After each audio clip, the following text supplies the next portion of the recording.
We're live. Okay. All right. Please don't do that. All right. Hello, everybody. Welcome to WordCast.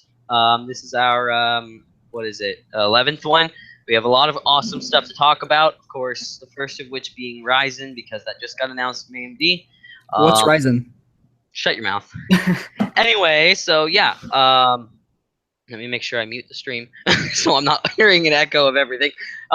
But yeah, anyway, thank you everybody for joining us. And yeah, I'll put a link in this description here so you guys can follow my Twitter as well, the WordTech Twitter, so that we can let you guys know when we're going to start doing our stream so that we don't have nothing happening when we do it. Although it looks like somebody's already watching, so that's a good thing. Nice. But anyway, yeah. So, well, actually, maybe it's you. I don't have it open. Oh, okay. So somebody's watching. That's good. That's good. A viewer, even though we didn't tweet it out. So anyway, but welcome to WordCast. We're going to talk about tech and other random bullshit for like 2 hours. So, boom. Anyway. Now I'm watching it, just so that I can have the comments. Okay, cool. I don't think it adds you to it. When you start watching it, I don't think it adds you to it because you're part of the stream. Yeah. It doesn't seem, because I'm like not the watching now. It doesn't seem to go up. So, now it went up though. Yeah, who knows? Whatever. I don't know. So yeah, Ryzen. You want to get started on this one, Mr. PC guy?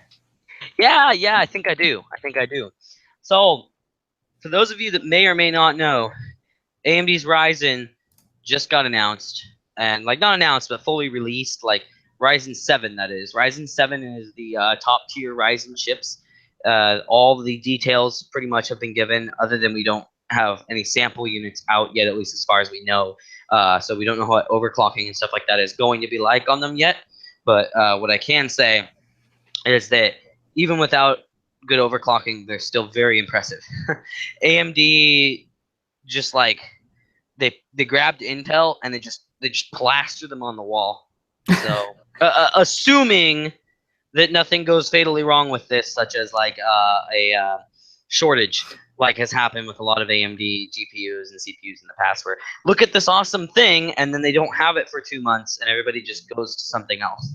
Yeah, that'll be the big worry. Go over the different CPUs that were announced and their specs, just so that everyone knows kind of what's up. Yeah, I will. So there's 3 CPUs announced for Ryzen 7. There's the 1800X, the 1700X, and the 1700. So those 3 chips there are all 8-core, 16-thread chips, which is super awesome. But what's even more awesome is the prices, and I'll get to the differences between the SKUs here soon. But again, all 8-core, 16-thread starts at $329 for the 1700, $399 for the 1700X, and $499 for the 1800X. You heard that right. 8-core, 16-thread for a third the price of Intel's 8-core, 16-thread. Not good enough. Yeah, not good enough. I want an 8-core 16-thread for less than a quad-core i7 from Intel. Yeah, because the 7700K is $350.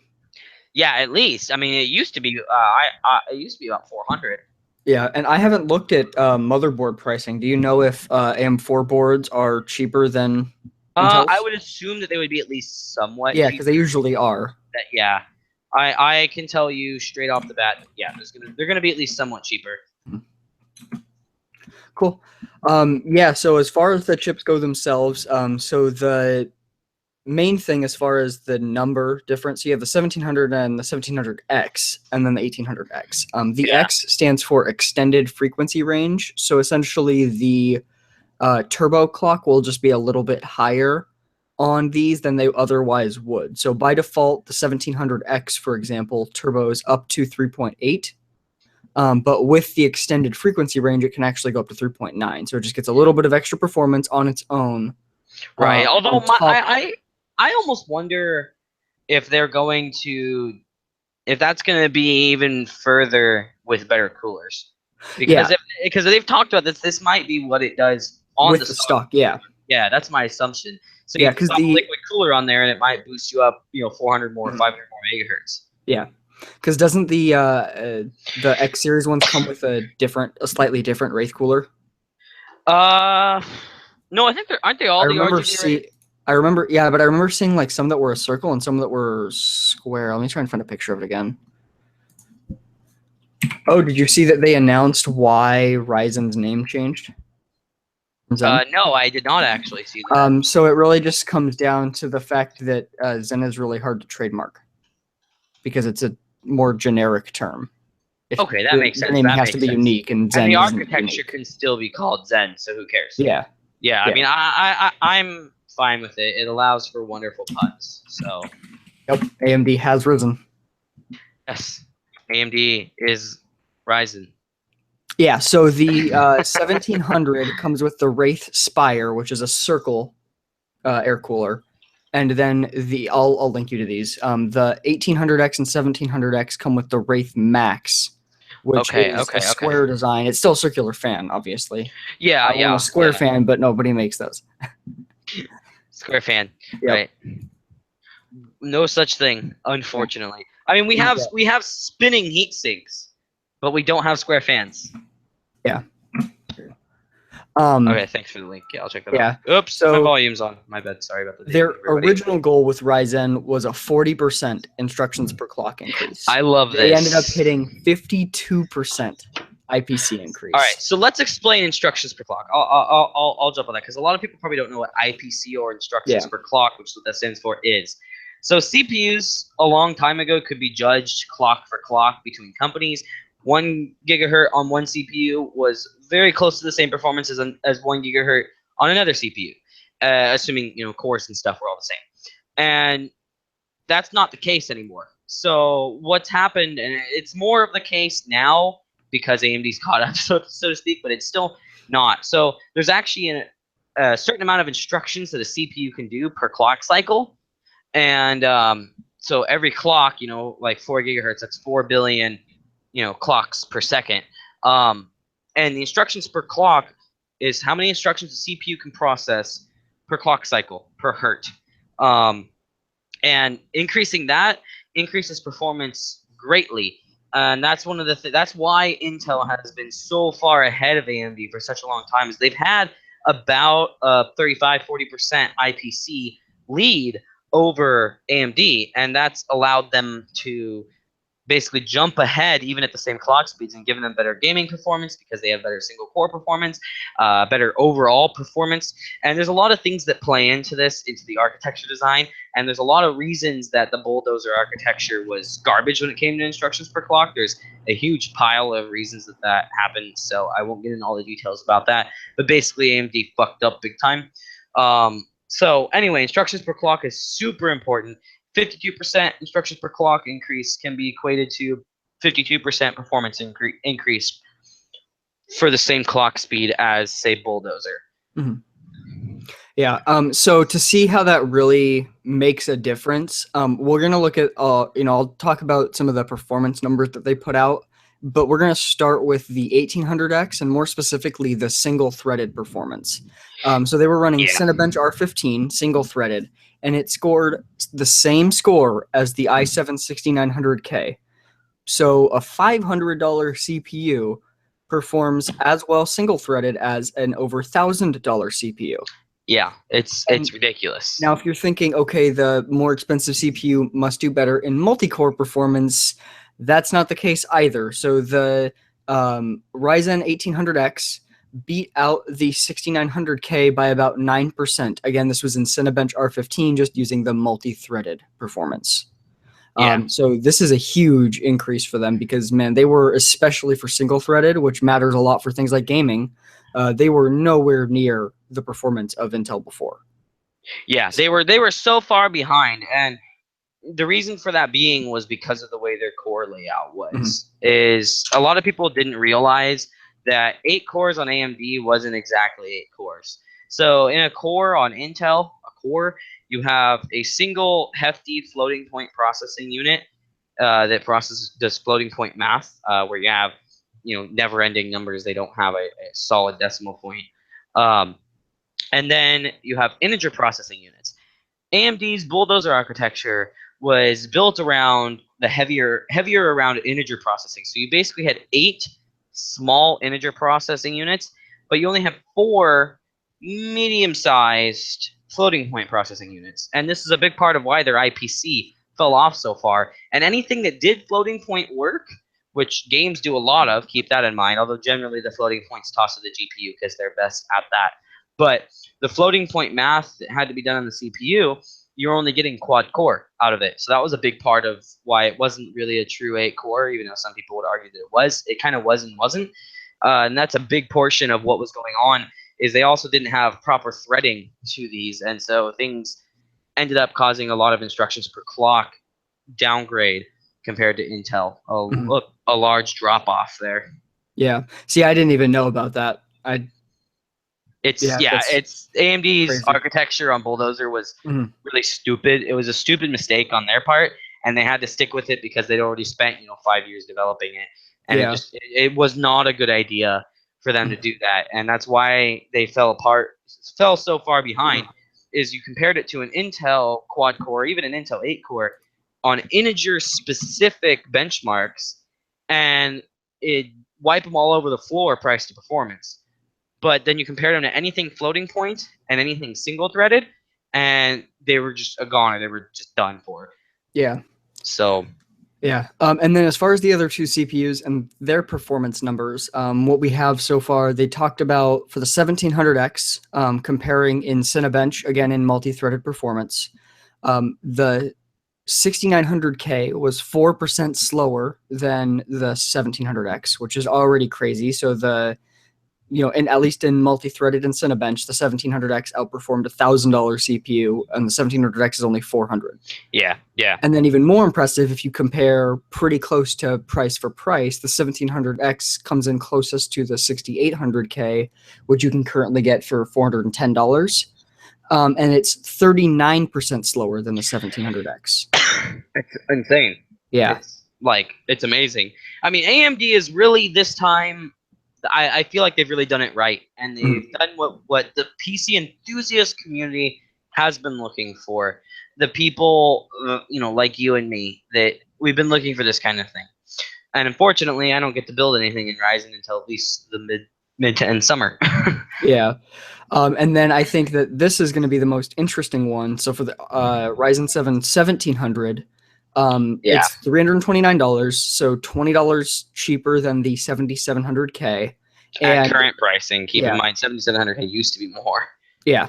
And what I think this chip will be really impressive for is for like small-time content creators, YouTubers, whether it's gaming or tech or whatever. This will be a really good one because in Cinebench R15, again in multi-threaded, it was 46% faster than the 7700K, despite the fact that the 7700K is $20 more. Yeah, and the thing about that is the multi-threading is such a big thing. Is the single-threaded performance, the 7700K is still going to win. In particular, we'll see, because the 1800X was, comparable to the 6900K. That's twice the price. They could be a tie again. Who knows? We don't have that number. Well, the single core performance, because of if you look at the clock rates and you look at the but it's overclockable, so we'll see where that actually ends up. Right. So that's what'll be the determining factor. And it turbos up we already know the 7700K will easily overclock to around 4.6, 4.7 gigahertz. Some people are even hitting like almost the 5 mark on a good liquid cooling setup. So we'll just have to see how Ryzen overclocks. But the big point is the fact that you have 8 cores. The fact that no matter how high clocked your quad core is, and I had this problem with my 4790K at 4.8 gigahertz that I was running for a while, it doesn't matter how good of a clock speed you have on it and how good your single core performance is. When you're trying to stream and watch a video and play a game and render at the same time, you're not going to be able to do that with 4 cores. I don't care how fast those cores are. And that's where this comes into play. And that's one of the big reasons that people, especially content creators, would go with like the 6900K, is they could render and game at the same time without having to set process affinity to like 1 core and it taking 4 hours to render their video or 6 hours or whatever. And that's what I do currently with my quad core, is I just set 1 thread to handle the rendering, and then I go play games and just let it render all night, basically. But it takes forever. And then with the 1700, though, one other thing. So while it is at 3.0 gigahertz base, it boosts up to 3.7 on its own. Yeah, and as far as we know about AMD's boost technology, it's not like Intel's works, where Intel's will only boost the core. that you want. And so like if Intel lists 3 gigahertz 3.7 boost, you'll get 3.7 boost on a single core. Then a second core jumps in and boosts, and you're looking at like 3.6 gigahertz. And then you get all 4 cores, say, jumping in. You're looking at like 3.5, and like so you have 8 cores. You're looking at dropping down to like 3.4. So the turbo boost, as far as we understand on AMD, we'll have to see when it actually is released and tested. But as far as we understand, that 3.7 is a number that all the cores will run at all at the same time, assuming you have the cooling setup that can handle it. Yeah, and the increase is a lot more granular from what I've seen. Like there have been people reporting like, it's just been at like random things like 3.65, things like that. So it seems like its boost is just kind of an actual, just like it giving you whatever it can, rather than just bumping you up in like 0.1 or whatever. Right, which is what Intel's always done. Is it's basically take their TDP. What can we do with this? Better battery life, and then boost. And that's what I hate about desktops too. I've never understood Intel doing that on desktop. As I was like, why don't you just run all the cores at X speed? You don't need to turbo boost them because they'll still underclock. Is the point I'm getting at? Yeah. The turbo boost on laptops only kicks in when you absolutely need more power, but even on desktop, even if you overclock, as long as you set up the BIOS correctly, it will underclock down to a 0.5 gigahertz to 1 gigahertz to save power. It does that anyway. There's still a power difference between having it turbo clock up versus having it underclock on its own. I guess so. Yeah. I think the way they wouldn't do it if they didn't feel the need to on desktop. It's as simple as that. I don't necessarily agree with that. I think that they're focused on laptops and mobile so much that they're kind of just like they are making very different chips for desktop because you have like the enthusiast chips and stuff that still do. Well, that's true. I guess you don't have those on laptop. I think what a lot of people have to understand is Intel's enthusiast chips come from the server lineup scaled down, and Intel's regular consumer desktop chips come from the mobile stuff scaled up. I don't know if you've ever read into that, but Intel basically bases all their lower level desktop stuff on the mobile stuff. Whereas that's why you still get integrated graphics and all that kind of stuff. Whereas someone commented saying apparently the 1700 has XFR, which means I don't even know what the hell the X would stand for if the XFR isn't the differentiating I think factor. It's just kind of like the how Intel does their X and K stuff. It's probably just a higher SKU. Yeah, I don't know, because on some of the like I'm looking at an image right now and it's not listing an XFR number, so I don't know. I'll just wait until we see more directly from when the embargo lifts. I think on the 28th or something. Right. Man, there's gonna be so many embargoes lifting. There's Switch embargoes. There's Ryzen embargoes. It's gonna be it's ridiculous. Yeah. I'm really excited myself. Yeah, me too. Yeah, next week's gonna be a big week for the live stream, everybody. Yeah. I mean, it's already a big week this week, though. There's a lot of shit. Yeah. And we've only talked about the CPUs so far. So they've talked a little bit about motherboards. Yeah. May I touch on the boards? Yeah, I was just gonna say. So there's gonna be more than 82 boards at launch. I'll let you go over the rest. Yeah. So there's gonna be more than 82 boards at launch, like you said. But there's one key problem with this. Out of 82 fucking boards, there are no ITX boards because I have been planning. I know why, but I know, but you should tell them. Okay. So, are you okay? I'm sorry. It's like, okay. Anyway, so AMD has a dedicated chipset for the ITX systems, correct, Daniel? Yes. And it's not ready yet. That's kind of the reason behind it? Yeah, all right, yeah. It's slightly different. So you're going to get less overclocking, and then I think I'm not sure if this is 100% true or not, but from what I was seeing, it looks like you might not get dual channel RAM support, which wouldn't make any sense. I'm not sure. No, it makes sense. It makes sense. I'll tell you why.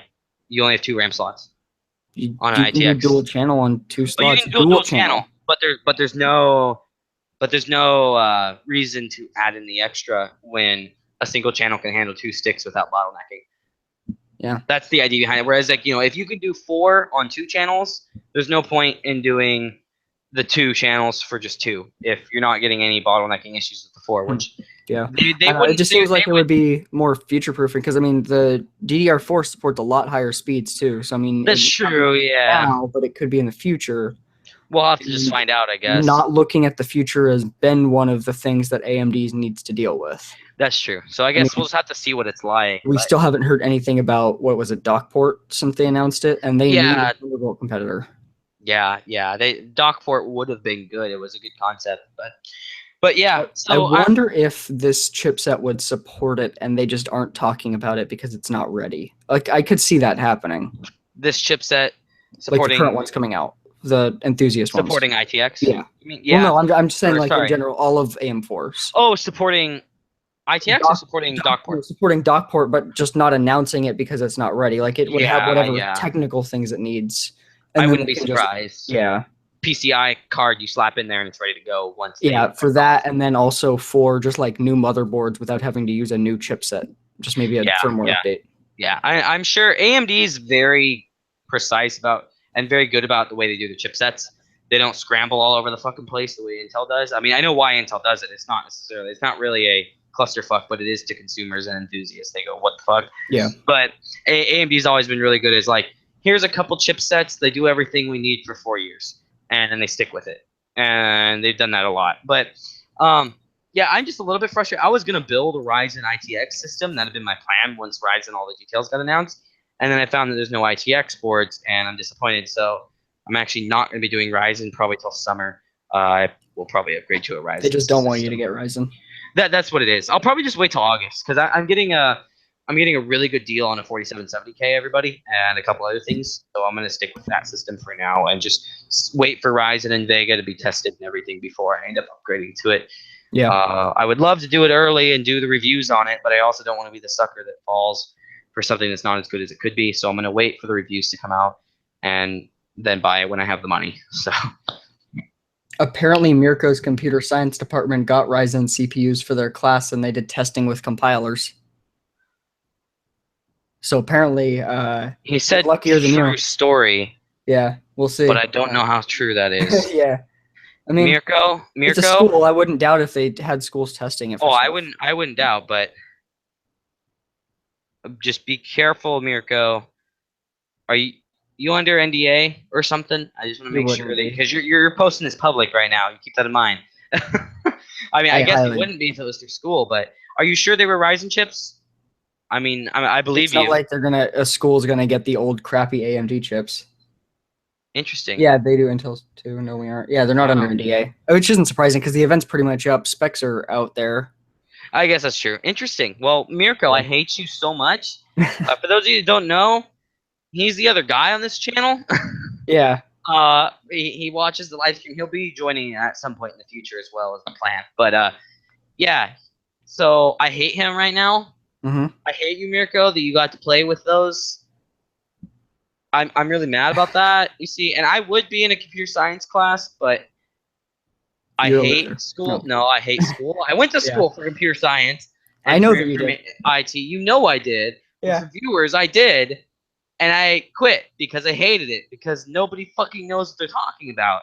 And I learned more by popping up a Wikipedia article and reading it in 20 minutes than I do an entire semester of a fucking class. And not only that, I have to take other classes that have nothing to do with what I'm studying. To be fair, you were going to a community college. Yes, but they're also a really widely known community college for cybersecurity and information technology. Yeah, and they still didn't know what they were talking about. Cybersecurity was iffy at best. It was Cisco supported.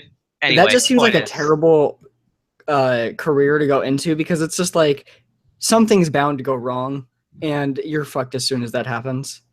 Yeah. Especially if you work for any kind of big company, like you're. Yeah. And they only taught Cisco. That was the annoying part. Is I only learned from them Cisco networking. I mean, I know a lot of other networking, but I only learned from them Cisco networking. And the thing that pisses me off about that is they're teaching you, assuming that you are for sure going to get a 4-year degree in cybersecurity and networking in specific. And the problem with going about that is, what if you're the guy that just wants an associate's in networking? No fucking small business, which you're not. I mean, if you have an associate's in networking, you're not going to be hired by the giant companies. They're looking for bachelors and masters in cybersecurity and networking. You're not going to be hired. But if you are coming from with an associate's degree, you're going to be getting smaller businesses that are going to be asking you to set up their network. They're going to hire you to be their network tech. The problem with this is no fucking small business is buying a $2,000 Switch. And that's all Cisco stuff. Yeah. Like, their stuff's so expensive. sucks. No small business is just gonna be like, oh yeah, we'll buy that $2,000, freaking Your webcam is really CLI. choppy right now, by the I way. know it's annoying, but no small business is spending 50 grand on their networking equipment for a dog food store. Yeah. For their Wi-Fi, and that's why I finally just said I'm done with this. Mhm. The only thing is, if I'd moved on to a university, I would have gotten to do some of the fun new stuff. But I don't think it's worth my time, personally, my time and money, because the community college gave me a taste of bullshit, and I was like, I'm done with this. Mhm. It does depend on what you're going into as well, though. I mean, if you go straight to a university instead of going to community first, and you go into something that's like computer science, maybe a little better off, like Mirko's doing. Mirko, you should talk about that on the channel sometime. You should do like a video talking about your computer science college experience, just to give anybody that's curious about it what it's like and what are the ups and downs, and if maybe help people decide if they should do that or if they should just skip college like I'm doing. Because I was just sick of it. I was like, I learn more watching a video in 10 minutes than I do, in all my classes. Yeah, I mean, the main thing with going through school is job availability. You're just going to have a lot more options. That's always going to be the biggest benefit. I mean, sure, with everything, you could learn stuff online. No, that's totally true. But I will say one thing is I actually this summer, and this needs to be, I'm not going to give any details about it, but I have a networking job potentially lined up this summer, Nice. like big time, like full time, over 40 hours a week networking for a school. So Nice. that would be cool, and no college required. So that would be awesome if I get that. Although that also depends on how WordTech's doing at that point. School districts seem to be like the easiest way into like IT and stuff without a degree. Because I know someone else who went from being a trainer at a call center to being IT at a school district. A lot of times you just need the certifications, or sometimes not even that. Yeah. This one in particular doesn't need any certs or anything. Mhm. The person just wants to talk to me about it. And basically, I mean, from the sounds of it, he's already kind of decided, but he's not legally allowed to hire a second hand until towards the end of this year. Yeah. But we'll see how that goes too. I mean, right now I'm really happy where I'm working, and I'm also building up WordTech. But it's cool. That's all. Yeah. Since we have a lot of topics, let's get back to the AMD stuff. Good point. So they did announce also what kind of their plan is for the rest of the year. So obviously we know Vega's coming out, and they did have I think it was a Battlefield 1 demo station that was running Ryzen and Vega there.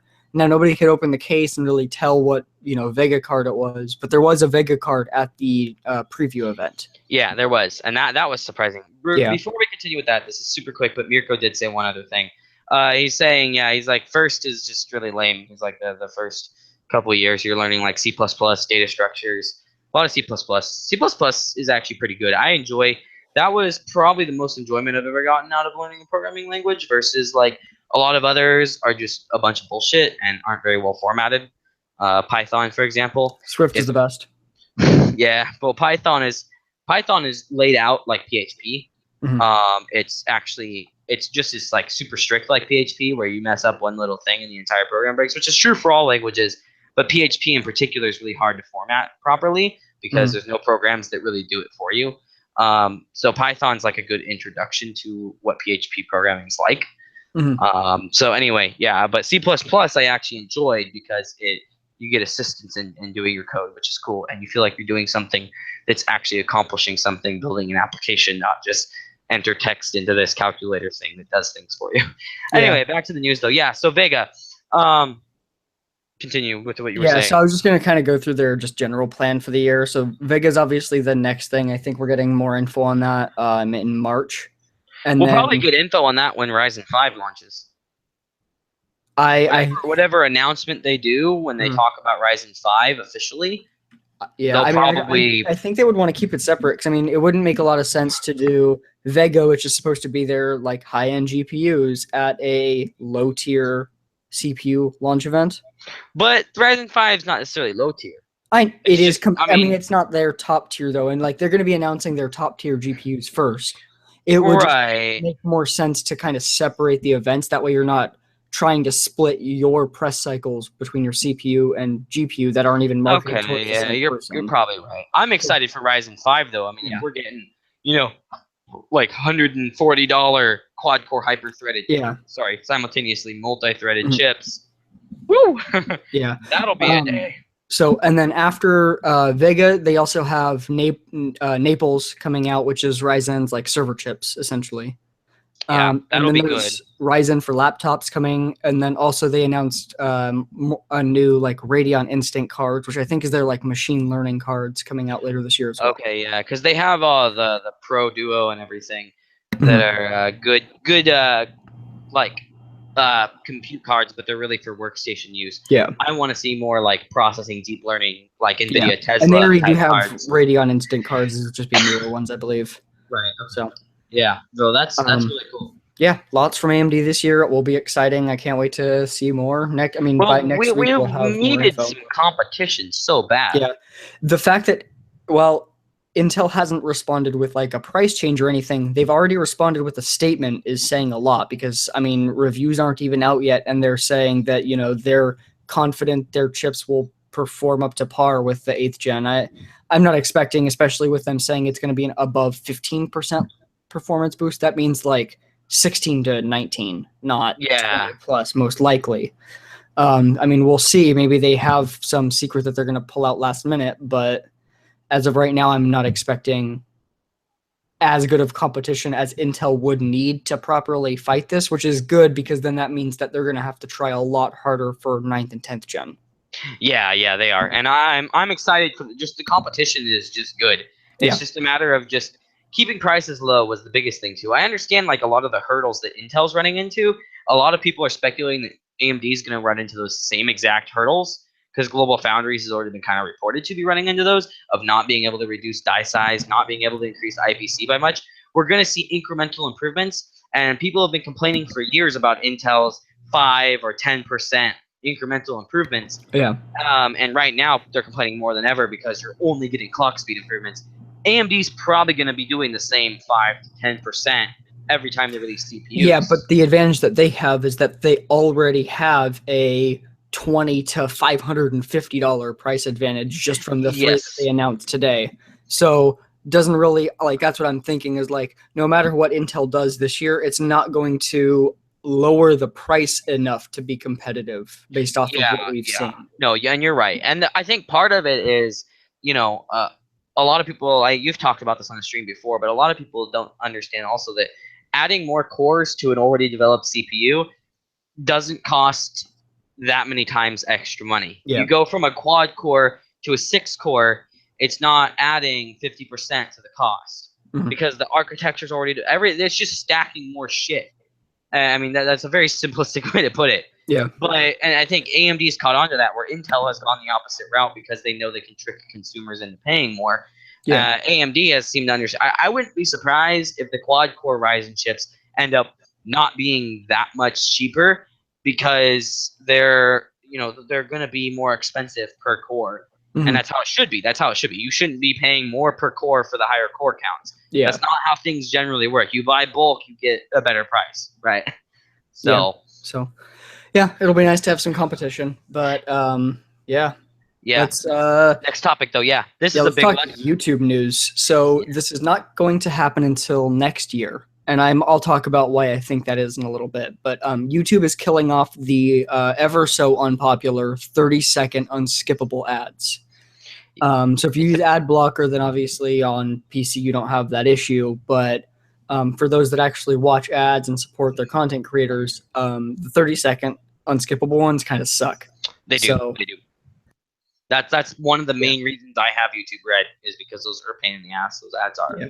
Now we will still have unskippable ads, but it'll be shorter ones. So 15 and 20-second unskippable ads will remain.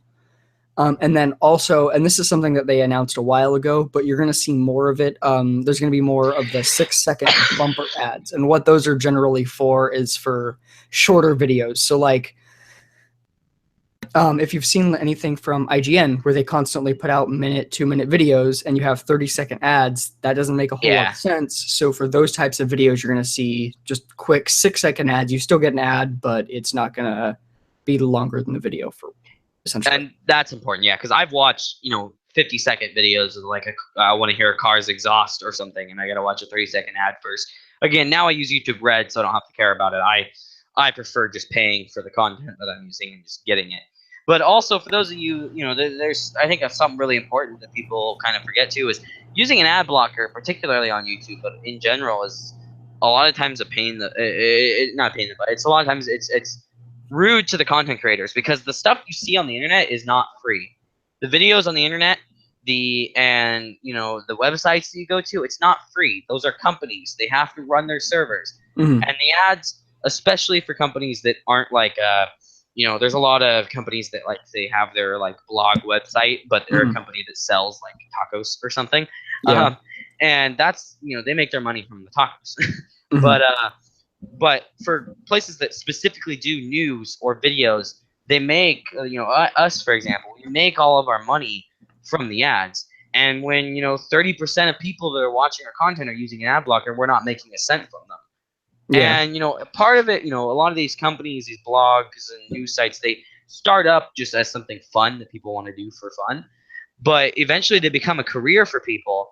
And the thing is, again, that stuff isn't free. There's still a cost in it. I still pay to host my website, and I pay for all the products that I do videos of. And so watching the ads helps me fund what I'm doing. And I like to try and get that point across to people. Yeah, especially when you're watching technology videos. There's a lot of content creators. Sure, there's a lot of people that get everything that they want for free, Linus.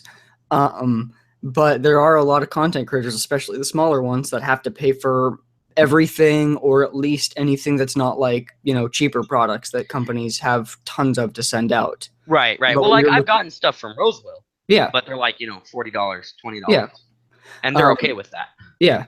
And when you're and that's just marketing budget for them. But when you're looking at the higher end products, if he could get Ryzen for free, you'd be doing a video on it. But it costs money, and so you have to kind of decide. And since you're not making a whole lot from it right now, it's not in the cards to just do it because making a video. Exactly. Yeah. And so that all matters, especially for the smaller content creators. I would love to see. I don't know really even if it would be possible based off of how YouTube works, but I would love to see if an ad blocker could create a like channel specific exception for YouTube. So you could say exempt all of the channels you're subscribed to, but then if you're just watching some random video, then ad block is still enabled. So you can kind of choose who you support. That would be Rather cool. than Yeah. site Yeah. specific. That'd be I don't know. But yeah, I mean, it's important to just kind of decide what ads you're willing to tolerate. And I mean, YouTube's aren't particularly bad, especially with the increase that we'll be seeing in those bumper ads. I think that'll help a lot. Because like for me, like I won't watch like IGN videos, for example, very often anyway, but I won't watch them at all without ad block on because I'm tired of getting 20, 30-second ads on a minute video. Yeah, and I agree with that. And So, the other part too is a lot of people I know, they use the ad blocker because they a lot of them will disable it for YouTube, but they'll leave it on for everything else because, and I understand this too, is they hate how a lot of websites are just plastered with ads. A lot of blog sites. yeah, But like part of what people have to think about, or go ahead, sorry. oh, I was just gonna say a really good example of that would be if before like a month ago, if you went on Techno Buffalo, they had some absolutely atrocious ads, and they knew that they were working on it. But and this kind of ties into why I think that this won't go away until next, or why this isn't going away until next year. Sometimes you end up getting contracts with companies that require ads, and then you decide you don't want to run them for whatever reason. In the case of YouTube, they may want to get rid of these 30-second ads, but have some kind of big contract for a lot of money that they didn't want to give up, and so they're letting that run out before they end it. Yeah. Techno Buffalo had some like really bad pop-up ads at one point. Like on mobile, sometimes you couldn't even read their website. It was so bad. I remember those. I've had that happen. They couldn't really do anything about it. They were in a contract with an ad agency, and they were just kind of stuck. Now they revamped their site and changed everything so they can, if there is ever like a malicious ad, they can just select that one and remove it, that type of thing. They have a lot more control. And it took them time to do that. And I think that that's going to be, or I think that is what's happening with YouTube, is that if they could just get rid of it now without losing a bunch of money, they would. But YouTube has always had a profitability issue, and they need whatever money they can. So they're going to not screw up contracts that are guaranteed money. And that totally makes sense. Yeah, and what I was going to say about those big pop-up ads and especially sites that are plastered in annoying ads is the one thing people have to think about too is if everybody stopped using an ad blocker, they wouldn't have to add more ads to make enough money to get by. Yeah, but the issue was the ad blockers became popular not, to stop, or they became popular to stop the ads that were already growing. Sure, there's always going to be websites that have to increase ads because they got impacted, but most of the ones that had bad ads either had it because they just were trying to get as much money as possible, or because they were in situations they didn't plan on, like Techno Buffalo. But not many companies have, well, not many legitimate companies have those ads and want them. They all want as little ads as possible, but they need money. Yeah, and it's getting by. I guess I understand that. I guess my point is that they could get by with less ads. A lot of them could if there was no ad blocker being used. But we should probably move on. Next up, carbon fiber is getting mass produced finally. So carbon fiber production was always very expensive, and that's why anything with carbon fiber is very expensive. But in Australia, there's an organization called it's just CSIRO, I believe. They have a new method of producing carbon fiber that is stronger and lighter than normal, and it's produced at a lower cost, which is all a big win.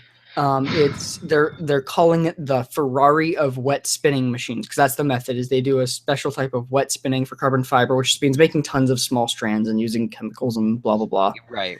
But long story short, they are legitimately expecting this to disrupt the entire carbon fiber manufacturing industry.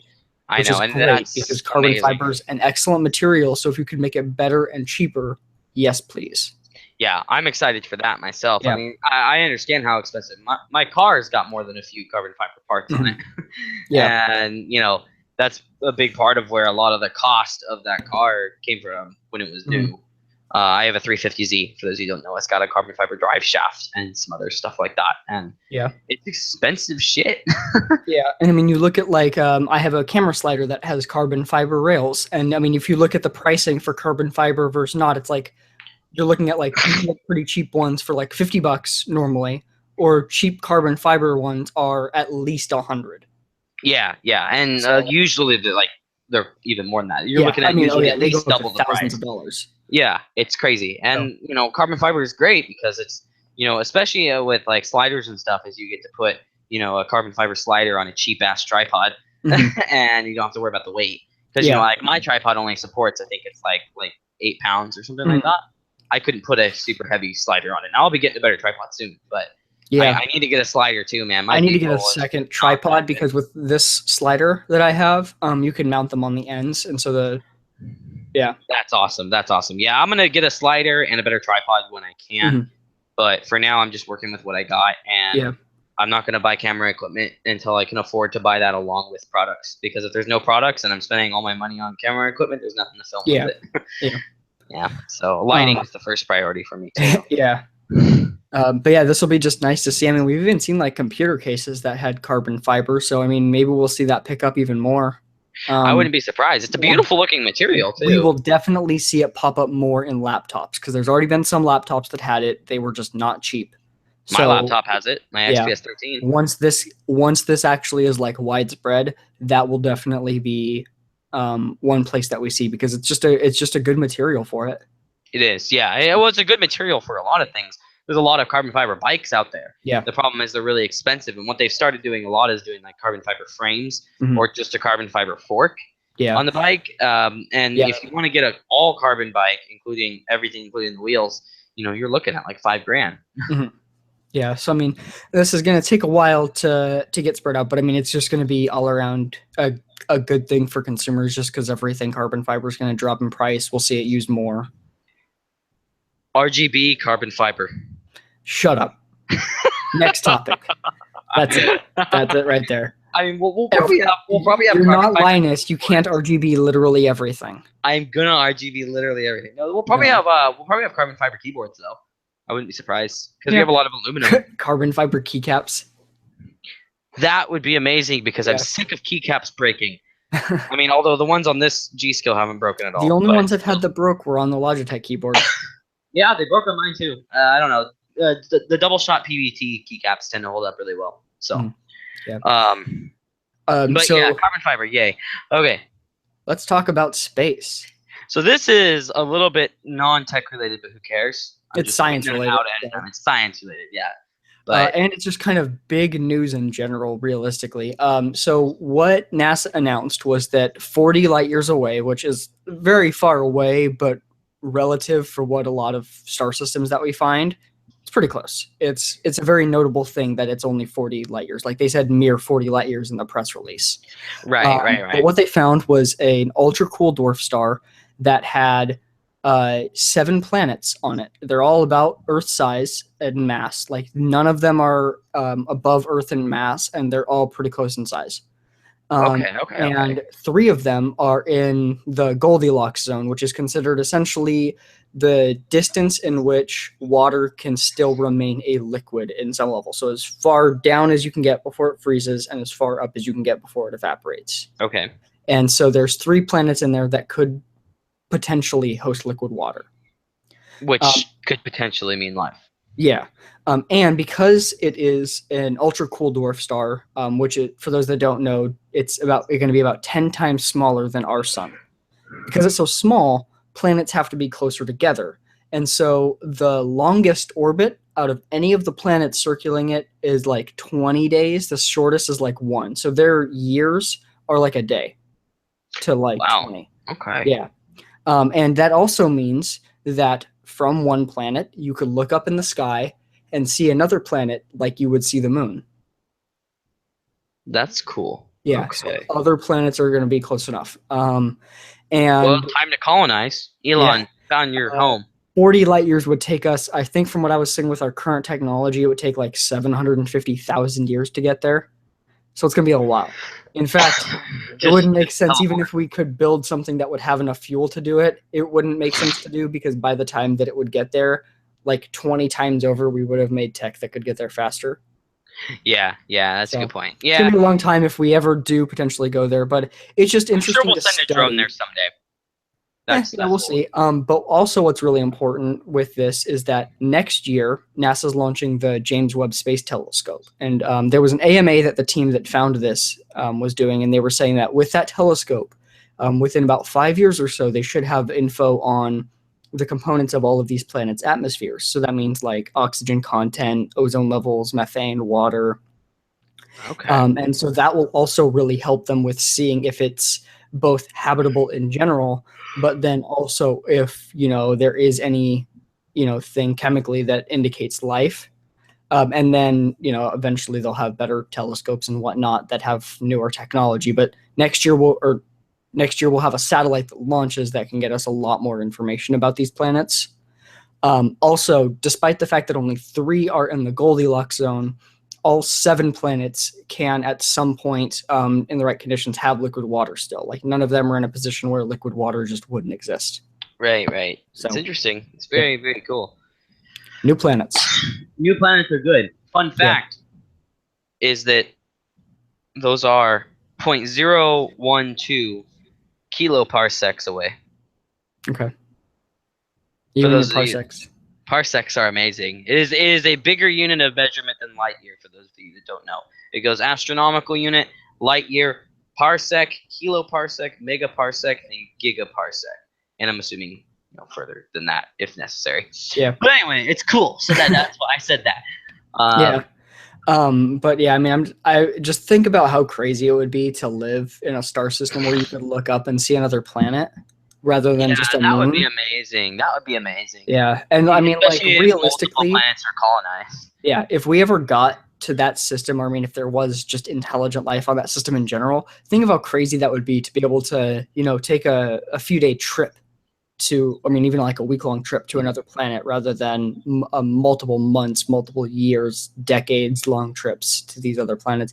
And like, No doubt, if there would have been a planet that close, they probably would have, if say we started there rather than on Earth, probably Yeah. would have developed space tech a lot faster because there was a whole nother planet to get to rather than a moon that was so close. Yeah, Like, that I type of think you're stuff is right. crazy. Yeah.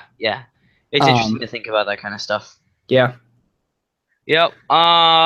Let's talk Switch. Other fun fact is Google can convert cubic light years to cubic gigaparsecs. So I don't know You why and your Google. parsecs. You're so obsessed with them right now. No, I don't know why Google has that built in. Because it's Google and they're all nerds. No, I mean it's awesome, but what NASA scientist pulls out his phone, like, okay, Google, convert cubic light years to cubic kiloparsecs. Like, I didn't expect it to have the answers. Well, maybe you're just not as smart as Google. I guess not. I guess it outsmarted me again. Okay. Switch. Lots of switch. Yeah. Lots of switching. So I guess let's talk with a big issue that's kind of came out today. There has been a ton of news organizations talking about the quote-unquote major desync issue. So essentially what's happening is that, and this is more so on the left Joy-Con rather than the right, the left controller, they're noticing where it's essentially not recognizing any further input. But with the way that the Switch apparently handles input being cut out, is that because there's no input to reset it, it just essentially keeps the input. So if you're walking forward and you let go and this issue's happening, you'll just keep walking forward because the game just recognizes your most recent input.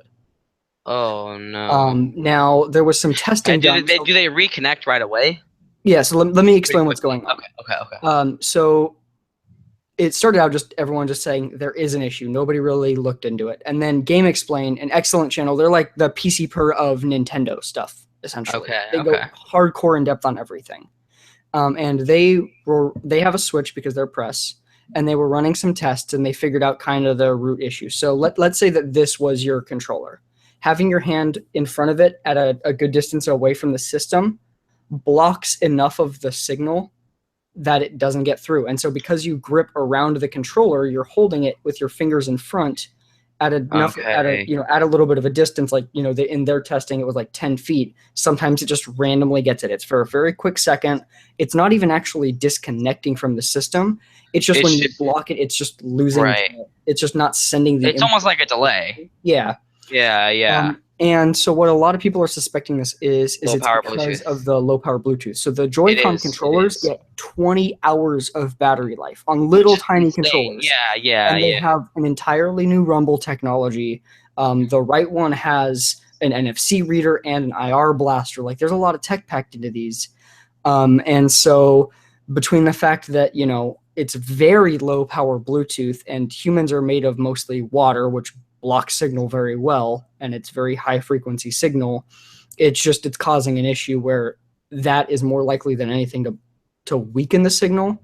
And so that's why people are noticing it more so at a distance. So like in your living room, they're noticing it, but when you're, in your bedroom playing from a few feet away rather than 10, it's less of an issue because it's still strong enough to get there consistently. Right. And then, I actually have personal experience comment on this. So my V20 here, I was a while back, I was doing cable management on my setup here, and I have a Bluetooth soundbar sitting over there by my TV, and I had that turned on and was listening to shit while I was working because I couldn't use my nice PC speakers because I was cable managing them, and I had this in my pocket playing music. I laid down under the table to still line of sight from like where my body is to the Bluetooth speaker because it's down low, so it wasn't the table blocking it. I can confirm that. I was laying down though on the side of my phone against the ground while I was doing cable management, and it would cut out instantly and then cut back in when I get up. It's low power Bluetooth that's causing that problem. And I bet you that's the same situation. What I'm hoping, what I'm really hoping is happening is that Nintendo has software control over the power. Like, it's not a hardware issue, but something that they can just boost the power of in software. And it just reduce the battery life. Yeah. To like 12 hours. I mean, they could even do a setting for, if you're, in a position where it's not an issue, then you just leave it on the low power, get the extra performance. And then when you're playing it like a distance, you can just do a quick setting that'll bump up the radio. Knowing And- Nintendo, it probably won't be a setting. They don't like to make people make I know. decisions. This is just what I'm hoping. Right. I bet In you fact, though. I would prefer if they turned on the high power variant by default and then allowed power users to switch it to the low power one. That could work. The other thing I'm thinking of is just if it senses like misinformation, it just because it can read the packets back and forth, and if it once in a while sends like a TCP IP packet, a packet that's has to have a return rather than UDP or anything like that, a packet that actually has to be returned before it's higher latency, but if it just sends one to check up every so many milliseconds, and then it starts realizing that some of them aren't coming back, it just switches to the high power mode. So if you're further away from the console and you're more likely to have that problem, it just automatically does it. So I hope so too. Assuming it's not a hardware issue, there's definitely some things they can do.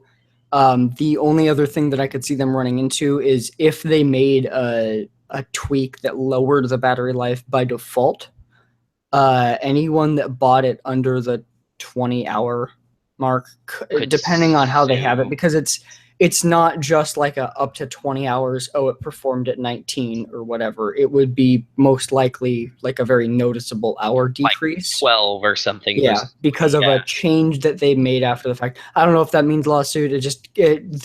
They could run into issues and a lot of complaints and things like that at the very least. They could. I wouldn't be surprised by that. They haven't responded yet. I imagine that as this has been growing, we'll get a response in the next day or two. I just don't understand how this wouldn't have been found in testing. You would think they'd be doing distance testing and stuff. Yeah, I mean, it just kind of depends. I mean, because there's so many factors for it. I mean, not every press noticed it even initially. Like a lot of people just caught on to it today, or they started testing it because other people mentioned issues, things like that.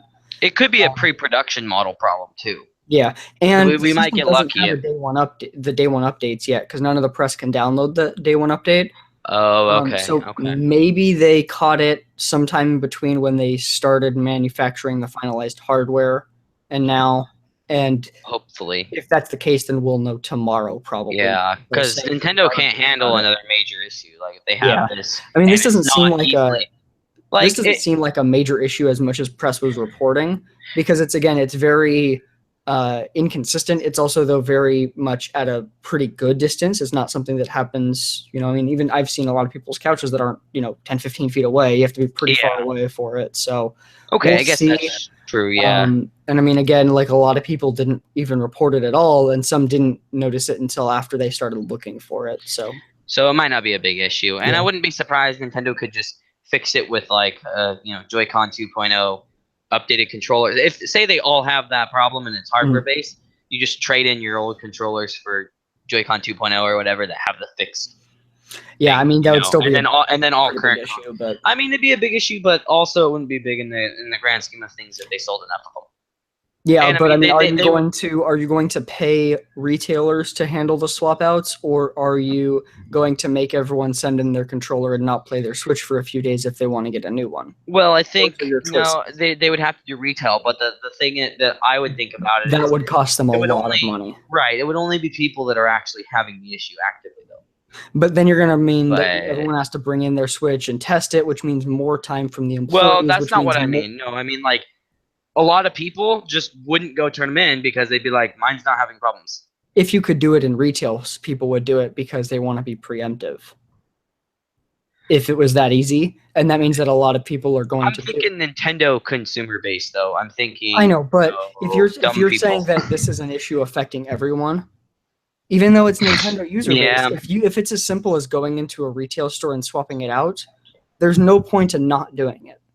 And Nintendo has a news app on the Switch. There's no way that if this was an actual widespread issue and they implemented a retail replacement program, that they wouldn't tell everyone about it. Yeah, okay, that's good.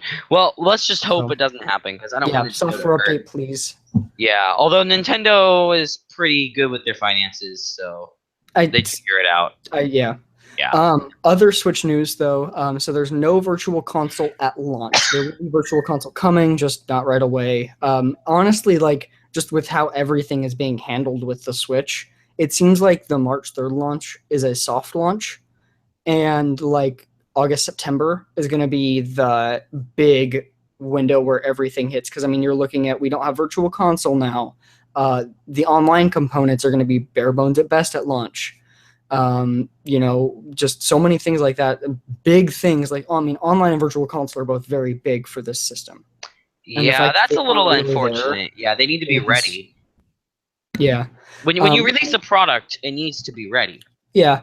I mean, also though, like Nintendo knows that, I mean, you know, what they are putting out is good so far. And they know that the people buying their system very early on are more worried about Zelda than online multiplayer, for example, or Yeah, they're not going to buy the Switch for Virtual Console as much as they're going to buy it for Zelda at first. So I mean, if they get Virtual Console out in a very timely manner, then I don't care.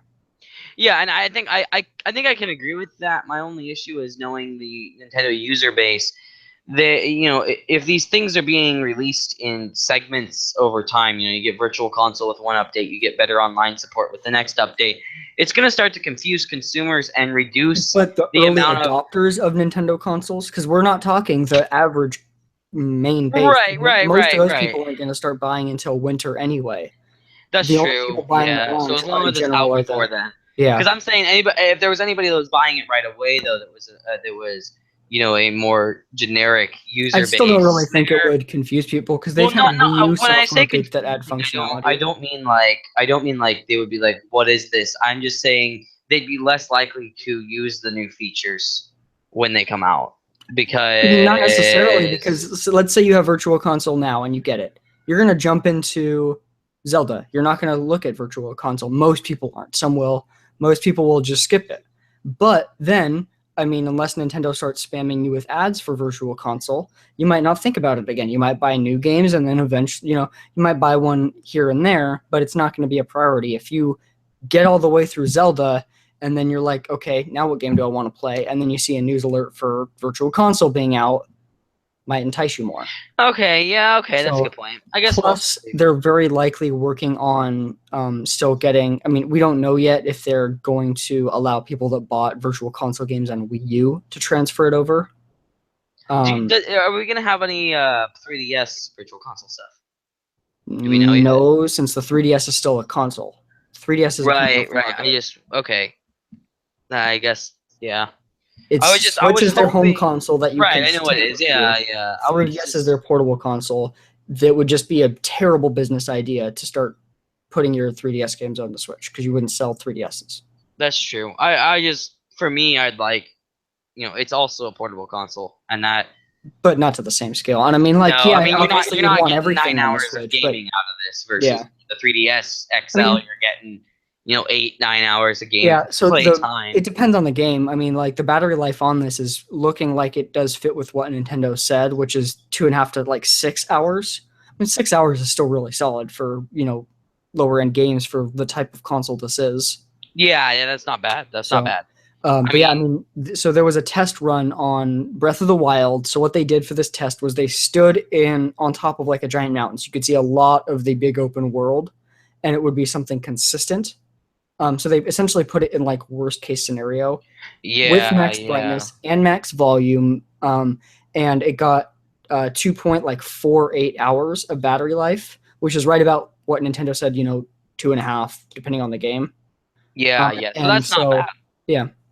Yeah, like you said, it'd probably be around 3 to 3.5 with lower brightness and a less consistent scene that's not as intensive. Yeah. So, yeah, I'm excited for it. Like I keep saying, I won't be buying one, but it's definitely gonna be really cool, and we'll have to. Yeah, you'll have to do a bunch of content on that. Oh, believe me, I will. Just feel free to drop some articles about it on the site with links to your videos as well on our website. So. Yeah, I'll be making a lot of content on it, and I'll not next week because it'll be the day before or the night before launch, but the week after. Okay. I'll definitely talk about it on the podcast as well. Because like next week, it'll be like we do the podcast and then I get ready and go to GameStop. Right. Okay, So, that makes sense. Well, that's cool, and I mean, it'll be. I will definitely be watching those, even though I won't be buying one. Yeah. I'll be watching those myself. By the way, I'm just mentioning this because my camera mic fuck, it's so bad. My camera's so bad. I just want to let everybody know that watches this is that our stream quality is going to start to get better. I'm actually buying a capture card from him, and I'm going to start using my Panasonic can't talk. My Panasonic G5 for my video capture. Yeah. So through HDMI. So Yeah. I'll have a lot better video quality here within a few weeks. So yeah. Also, at some point, we will kind of, add start using actual streaming software and things like that to just improve both quality and kind of add a little bit of structure to it, like being able to bring up like a lower third on what type of article we're talking about, being able to screen share articles, things like that. So. Yeah, we're gonna be working on improving all that, guys. So just keep that in mind. And by the end of the summer, I should have a dedicated streaming system as well to really improve this whole setup for us. We'll probably be streaming to Twitch and YouTube at the same time as well, so that you guys can watch from two sources. Some news that just came up though. Well, it came up a while ago, but it just showed up in feed readers. NVIDIA news, 1080 Ti news. So NVIDIA is teasing the 1080 Ti. We can assume it's the 1080 Ti. Watch them announce it right as AMD announces Vega. I bet you that's what they're planning on, is either being price competitive for whatever Vega is. Because I mean, that AMD has Intel and NVIDIA stuff and vice versa.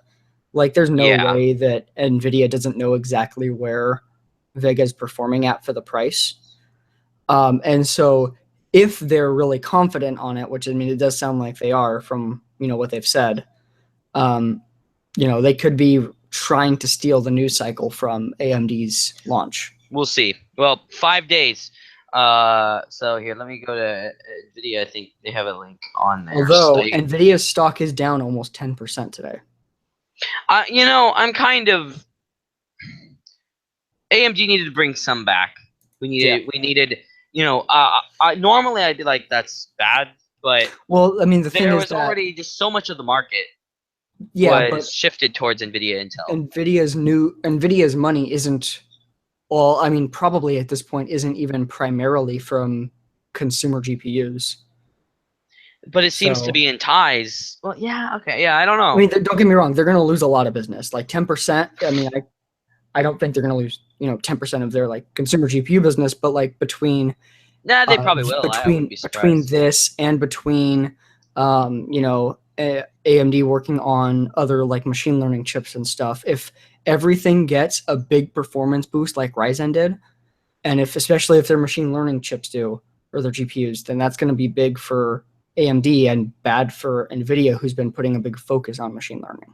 I would be willing to bet, though, knowing how good NVIDIA's CEO is, they're probably prepared for. They've probably got a really good sized cushion for when potentially. I mean, we're talking AMD could be pulling back 20 to 25% of the market, because they only got 15 right now or whatever it is, and so I bet you NVIDIA is prepared to drop closer back to the 50% mark, because they've been at the 80, the 70, I don't think that AMD is going to be able to push that far. Not anytime soon. Maybe I don't know. It depends. That's like a 5-year thing, if at best. Possibly, but I don't know. NVIDIA stole it pretty quick from AMD. I mean, it was basically after Hawaii. It was. But do you really? Yeah, but there was a huge performance and price difference, and then also though there was a lot of software features that AMD didn't have. And while AMD has caught up on potentially on performance, we'll see once they show off Vega. But then also they've got a lot of the same software things, but they don't have anything that really stands out. At best, they're going to undercut them on price, and that there's no way Vega undercuts on NVIDIA pricing as well as Ryzen's doing with Intel. No, you're right, because NVIDIA's pricing has actually been decent. Yeah. And so that's in order to take a lot of market share really fast, you not just have to be better for the price, you have to be better overall. Right. Well, I guess what I was getting at wasn't so much that I think AMD is going to take that much market share. What I'm saying is, I bet you NVIDIA is prepared for it just in case, because we don't know what AMD really has up their sleeves. Yeah, and if it's another Ryzen situation, not necessarily price wise, but price to performance ratios, it could happen. I'm just saying. I bet you Nvidia. I bet you it wouldn't hurt them as a company as bad as we think. Well, Because they're yeah, I probably mean, I ready don't for think it it. would hurt them very much at all Yeah. because again, they have a lot of business in machine learning, in workstation GPUs, in all Yeah. kinds of Yeah. other stuff. Plus, if the Switch does well, they're going to be making good money from that because they already have a 10-year deal with Nintendo. Right. Right. So, So, yeah, it's good. yeah, But yeah, 4 days, 21 hours, 1 minute, and 54 seconds, everybody, and we'll probably see a 1080 Ti. I hope we do. I've been wanting to see one. We'll just have to see how it goes. The pricing area, the way Nvidia manages the prices on the really high end stuff has always been a little weird. So it's been, when they have, like for example, when you had the sorry, I'm having a brain fart. The 900 series, you had, the 980, which was what, 600 at launch, I mhm. think, and then you had the Titan X, which was 1,000 at launch, and then they came out with the 980 Ti, and it performed just like a Titan X, but undercut it by so much they had to lower the price of the 980. The 1080 is even more expensive than the 980 was. It's like 750. But then you have the Titan X being in the 1,200 range. I bet you we're going to see a 999 price tag for the 1080 Ti. Yeah, that wouldn't surprise me. Yeah, and that is a I lot of mean, I money. guess it depends on where it actually performs. Like, I mean, I doubt it's gonna, be, like right there with the Titan. I mean, it could be though. I mean, if It it's probably right there will with the Titan be if and you it's 200 don't. cheaper, then Yeah, I mean, yeah. I guess for if it depends for on how the the current clock market, it are. makes sense. If Right. AMD can come out with a $500 chip that's performance comparable to the Ti, then that would be glorious. That would be. I don't know if there's that much room for price to performance improvement in the GPU market. We really don't. I mean, we didn't really know to be sure in CPUs until Ryzen got announced, so we'll see. Yeah, yeah. Well, the other thing about CPUs too that I think a lot of people are blown away by what AMD did is AMD has been way the fuck behind for 5 years or six, or well, Bulldozer came out like 7 years ago, and so they've been behind. They've had so much time. They're just making up the territory that Intel consistently, slowly stole from them. It was like, here was Intel, here was AMD, and then AMD went like this, and Intel went like this, and AMD went like this, and Intel went like this, Mhm. and that's why you saw there's such a huge jump. And of course, the prices are just because AMD's got to be competitive, and Intel's just been raising prices because they don't give a shit. But the performance jump that we're seeing from Ryzen is a lot of territory that they're making up. Not and so whereas what I'm getting at is the GPU market, the Radeon stuff hasn't been that far behind NVIDIA in performance. It's been pretty far behind when it comes to power consumption, when it comes to heat output, and other things like that, and mobile especially. But Mhm. it hasn't been that far behind in performance. Like a 290X still performs like a 1060 and like a 970. Mhm. It still performs good. And the 290X performed, like a 780 Ti. Like they were pretty well matched. And so I don't think we're going to see as big of a performance jump, but we'll have to see about pricing. That's where the key is with Vega. I feel like is basically AMD just needs to kind of settle down on an architecture because their GPU architecture has been all over the place. With you have Hawaii, and then you had whatever the fuck they called the 390X, which was just Hawaii but a little different, but identical in performance. It was like Yeah. it was like Skylake versus Kaby Lake, and so AMD's not trying to make up territory in the performance realm.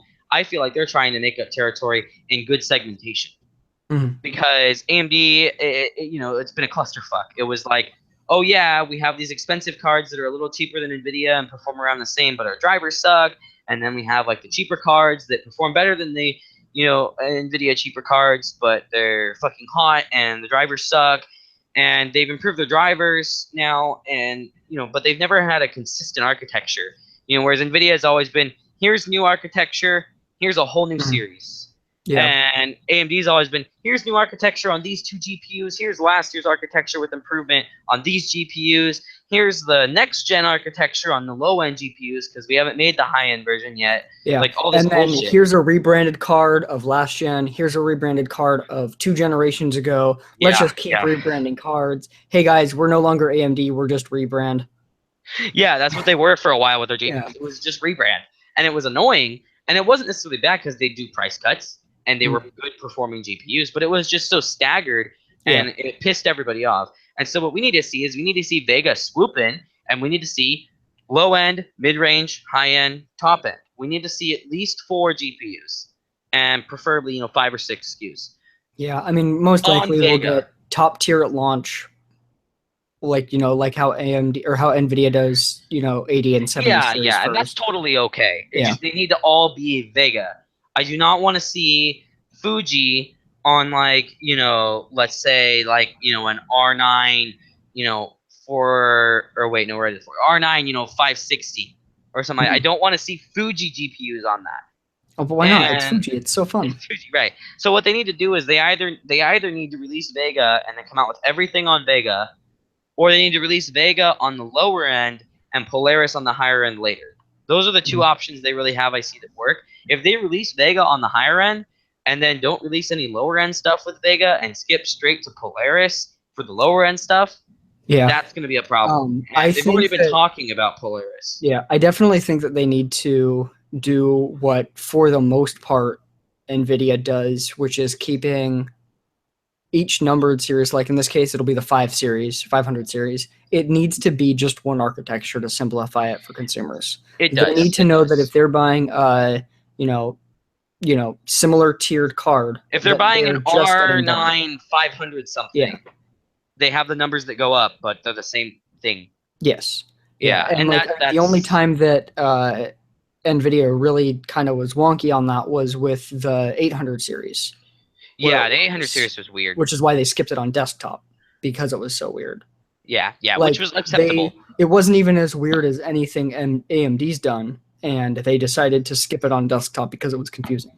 Yeah, right. And that confusing consumers is not what you want to do. Yeah. And because the enthusiasts always understand it, but the consumers go, what? And the other thing is, I feel like AMD gets ahead of themselves sometimes, where they're like, say their focus is on Vega for like 4 years, and they've been kind of developing Polaris in the background, and then all of a sudden they're getting ready to release Vega, and they have like 2 top tier cards say ready, and then they go, holy shit, Polaris is so amazing, guys! Stop everything you're doing with Vega, release those cards, and let's move on to Polaris because it's so much better. And it's like, no, you got to finish the first project first. And that's exactly like we all know NVIDIA's been working on Volta for a long time, and they probably could release top end Volta stuff right now, but they're they probably don't have the production, but I mean, like, it's probably finalized enough. My point is, NVIDIA is not going to do that because NVIDIA sticks with going with a flow that doesn't confuse anybody. And AMD, I feel like they get overly excited about how much better their newer stuff is, and they go, well, crap, what if NVIDIA is X amount better than us, but Polaris is going to line up with that or be X amount better than that, so we better skip Polaris so we don't fall behind. And the thing is that with the GPUs, it's not about playing catch-up. With the CPUs, it was. With the GPUs, it's not about playing catch-up. It's about simplifying things and then starting to move in steps. Yeah. I mean, you have to be really careful with any type of, rapid changes to hardware. I mean, like, let's look at like Tesla, how Elon Musk has straight up said, if you are buying a car and expecting it to be future-proof, do not buy a Tesla because 6 months later it will be out of date. They do hardware revisions they do hardware revisions about as fast as Sony used to do them on their phones. Sony would come out with a phone every 6 months. And so, I mean, we're looking at a lot of changes, and like, you have to be really careful what industry you're doing that in. You have to be really careful who's buying your products, and making sure that the people that are buying them are doing their research if you're going to be doing that quick of a product change cycle. Because like, if someone looks at an article right now and then goes to buy a Tesla in 3 months, it could be different. Right, exactly. And that's something AMD's been really bad about. That problem. Yeah, they've been, they haven't had either a consistent series that hits all tiers with the same architecture, Mm-hmm. or they just flat out haven't had a fucking consistent series. Like with the latest RX, is you have the RX 480, 460, 470. Where the fuck's the high end stuff? It's not there.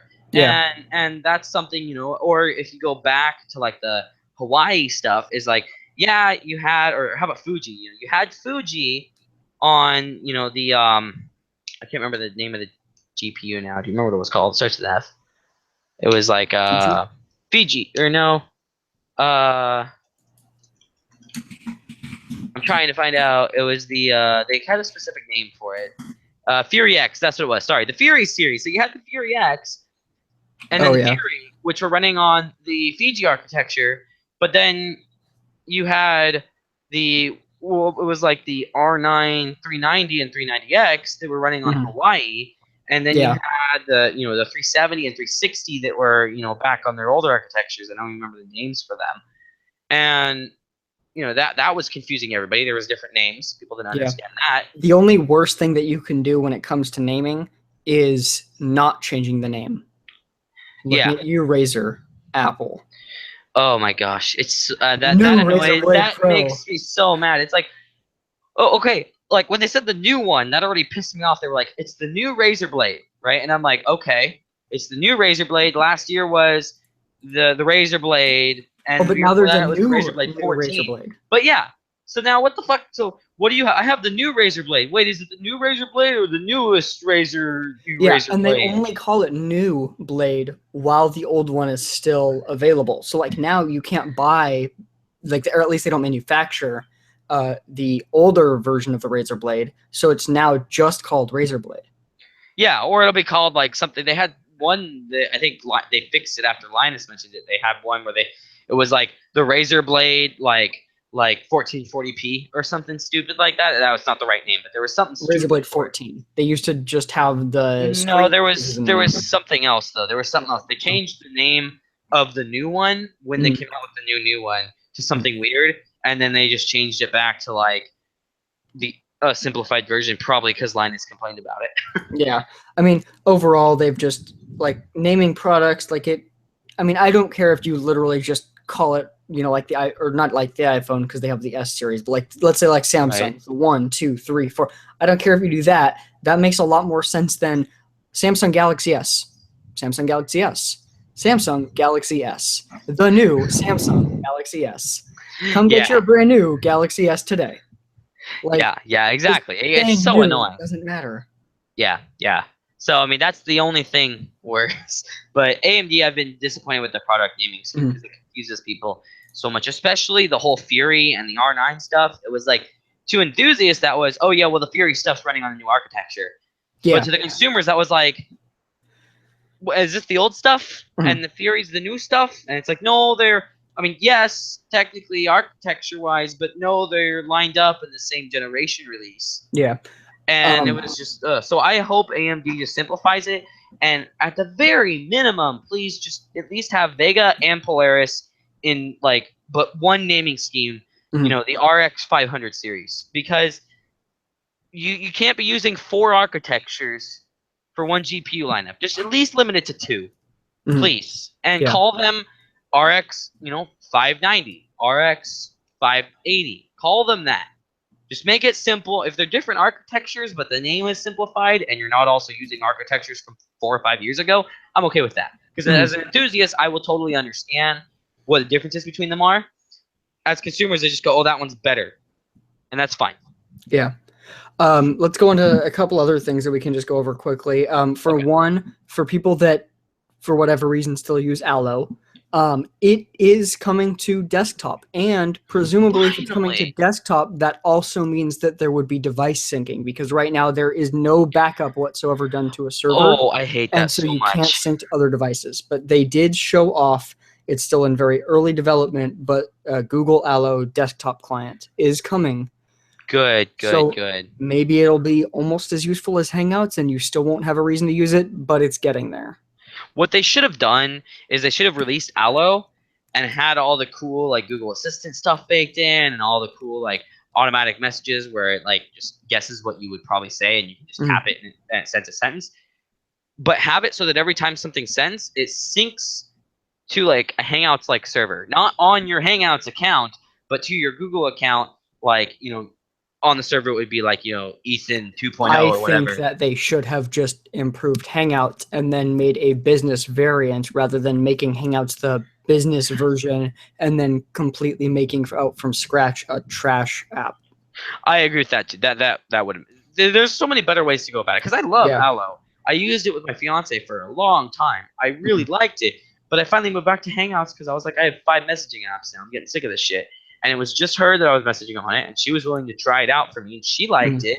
But we're like, no, we're just gonna go back because it's just getting irritating. And having Yeah. no syncing is really annoying because I'm sitting here. I don't like to pick up my phone while I'm playing games or playing Overwatch or something to try and message somebody. I want Yeah. to I die, will tab not out, and type. I will not use anything that doesn't have some level of like automatic backup. Like even for text messaging, I have an app that automatically backs Pulse, up right? all of my text. Yeah. I'm using Pulse. I I don't also pay use for a it yet. dedicated SMS backup app as well, just in case. Oh, very nice, Because very Pulse is nice. encrypted, so like if I ever couldn't access my account for some reason, I wouldn't be able to get the messages. So I have them backed up elsewhere in a different way. That makes sense. So Yeah, I'm very I need careful. to start paying for Pulse to use the Yeah, desktop version. $10 for I think it's what $10 for a lifetime license. That's I what I believe believe. it's like 10 or 15, something like For that. those that So don't I know what should it do it. is, Pulse is like probably the best text messaging app on Android. So there's a free version of it, which is just texting, like a normal text messaging app. Really But good text. Yeah, I yes, mean it's yeah, I well mean laid out. Yeah. just that alone is one of the best, just straight up text messaging apps available. And then they have a paid version that handles auto backup, texting from multiple devices. So like I can text from my phone, obviously, but I can text from my computer, anything with a web browser. There might be like an iOS app as well, but like you can text from iPad, from Windows, and there's a Chrome app, so you have a dedicated app on your computer. Yeah, it's really awesome, and I really like that. I need to start paying for it, but I did find one glitch with Pulse that maybe I should send a little You like should, hint to because the the dev dev. is really good about fixing Are they stuff. okay? It also So might be fixed in the beta client. okay, so what I'm on beta. happens is, say I'm messaging, I'm typing to somebody. I've got my keyboard on half the screen, and the other half's the message right, and I'm typing away, and I hit send. If I hit the back button twice really quickly to drop the keyboard and then go back to the previous page, Mm. there's a big white space where the keyboard would be. Hmm. And it doesn't get fixed unless I go back into a thread and then hit back again. If I hit back slowly twice, like if I hit back, wait for the keyboard to go down, hit it again, then it's fine. So I just got used to doing that. But if I do it really quickly, then it basically gives me a little half area to scroll on to look at all my messages until I click on one and go back again. Yeah. What you should do is go into the app, go into menu, go to help and feedback, check and see if And that issue's on the issue tracker first, because there's a link right. to the issue tracker. And if not, just send him an email with a screenshot. He'll fix it. Okay, cool. Yeah, I'll probably do that here. Let me see if I can duplicate it and show it on the stream really quick. I might not Don't, be your able to. camera's not going to show it very well. Well, yeah, I don't want it to show it very well. I just want it to show. I would cover up my messages. I just wanted to show the white space. Well, there's something else I want to talk about while you're doing that. So for those of you that have seen how well Apple integrates the iPhone with Mac and have wanted something like that on Windows, but with Android devices, Samsung has the answer. So they already have a program called Flow that can do certain level of syncing certain documents and stuff. But with the Creator update coming to Windows 10, I'm guessing that there's just a new API available for them to be able to do this. But Samsung Flow will be getting an update. So from any Samsung device that you install this on, you can do the same level of having your computer lock be tied to you being near your computer or having to hit a button on your phone, but that being your lock. So you just walk up to your computer, maybe you hit space to get rid of the lock screen, and then you hit yes on your phone, and it's unlocked. So they're adding like lock control to this, which is nice because like I have that on my Chromebook where if my Android phone is right there, it's unlocked. Right. Okay, that's cool. I did duplicate the issue, so I figured I'll just show it on the camera. I'll cover up my messages because I don't want anybody to see those. But it's all porn. See that blank? All right, here. See that blank space? Yeah. There's my message, right there. And the thing is, if I can scroll up here and it'll scroll, but if I try and scroll down here, it doesn't do anything. Yeah, just let the dev know. I did figure out though it seems to only happen not just when the keyboard's up and I do quick back. It's when I type something, hit send, and then hit back twice really fast. then it does it. Because it's not doing it now if I just load up the keyboard and have the keyboard up and don't type anything. So it's a pretty specific issue. I just got to learn to be a little slower. So, trying to see if there's anything else in my feed reader that we should talk about, but we should start wrapping this up because I got work tomorrow in the morning. Yay. Yeah, I mean, I think we went over pretty much all of the super big stuff. There is going to be a lot less internet transparency. Like ISPs don't have to report as much info now, so they can kind of cover up whatever the hell they want. So that's not good. Yeah, I don't like that. Yeah, so essentially they're able to essentially hide fees and data caps a little more. So that's bad. Yeah, other than that, I'm not seeing anything important. I found one thing. RX 580 benchmark leaks. This is through WCCF Tech, which is a heavy grain of salt to take with this, guys. But it is Ashes of the Singularity, which was leaked with some of the NVIDIA GPUs that came out, and those proved to be accurate. So that if it's done by some of the same people, it might be a correct leak. Anyway, we're looking at frame rate average with a single RX 480 or RX 580 it looks like this was 72 frames per second at 1080p on Ashes of the Singularity. That's a good frame rate considering how intensive that game is. I found a last topic, by the way. Okay, all right, hold on just a moment. And then running at 4K with Crossfire RX 580s and a Ryzen CPU. Again, heavy grain of salt with all this, guys. 82 frames per second. 4K, Ashes of Singularity on max or very close to max settings. Nice. That's impressive. Yeah. Yeah, I mean, that seemed about, because like the demo that I saw pictures and video of at the preview event for Ryzen that had Vega, I was running 4K as well, and it looked really good. Okay. Wait, hold on just a second. Actually, I may have read part of this wrong. Good job. 10 points, Gryffindor. I think they labeled this wrong because they labeled that the 560 has worse or better performance than the 580 and 1080p Ashes of the Singularity. I'm assuming, unless that's with settings turned down. I'm not sure. Details are, basically it looks like they might perform really good. But I'm not going to get too much into detail because grain of salt with WCCF. I love them because they go out on a limb and they always say when they do, they always mark it as hefty rumors and tell people to take it with a grain of salt. And sometimes it's true, sometimes it's not, but it's fun to speculate. So, last thing I guess we'll do. So for some reason, Samsung is bringing back the Note 7. Not in the US, most likely, and it's refurbs. And they're shrinking the battery so that they don't have the same issue, which means you're going to get less battery life. But yeah, the Note 7's coming back. Okay, well, I mean, it was an amazing phone. I was incredibly happy with the Note 7. Let's say that, and I really doubt this is going to happen because they are shrinking the battery. But man, if this phone blows up, that's going to destroy them if third time of releasing a phone and it blows up.